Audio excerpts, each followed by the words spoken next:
Thank you, Mr. Chair. Mr. Diabo, I read your exposition in the Indigenous Policy Journal on consultation on this bill, and you said, quote, left out of this process, as they always are, were Indigenous rights holders, the actual Indigenous peoples from across the country.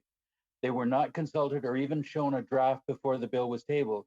And now the Trudeau government is planning to rush Bill C-15 through the House of Commons at breakneck speed when it resumes in January 2021. We heard the same sentiments from several other witnesses, and a submission from the AFNQL stated that they felt they were under duress to accept this bill. Idle No More and Defenders of the Land or other grassroots network that have publicly called this bill deeply flawed and said unequivocally that it should be rejected.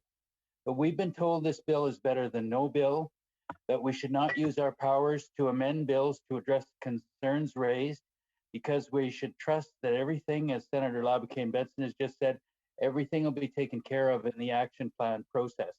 So I'd like to ask, what's your advice on this? Just let it go through or try and address the concerns that you and others have raised? Thank you.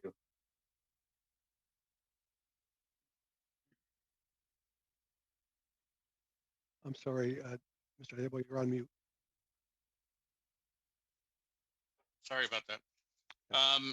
So yeah, our view is that if Bill C-15 becomes federal law, we will recommend to Indigenous communities and nations that they organize themselves to resist this law and exercise their sovereignty and self-determination on the ground, challenging the jurisdiction and authority of the Canadian state, its constituent governments, and the resource extraction corporations, or crown corporations operating on Indigenous lands without Indigenous people's free, prior, informed consent.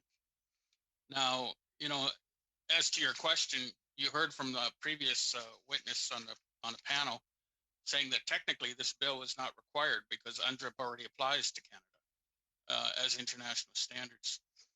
And in terms of the consultation or engagement process, Canada has been dealing, and they've told you this, I believe representatives, it might have been the Minister Lametti or somebody else said that they've been talking to key groups, and they identified the key groups as the three national Indigenous organizations and modern treaty groups. Those, and there are others, but those are the key groups that they've identified. And that's who they really had engagements with. But even the Canadian courts have said the rights holders are the people on the ground. They're the ones that have the Aboriginal title or treaty rights, to the lands, territories, and resources. And they've been bypassed. I'll give you an example. When the Constitution was shiny and new back in 1982-83, they had a special parliamentary committee, an all-party committee on Indian self-government. That committee traveled across the country, held hearings in all the regions where people could have access and submit briefs on what they thought about self-government and getting out of the Indian Act. Something similar could have been done by the federal government and Parliament on the UN Declaration.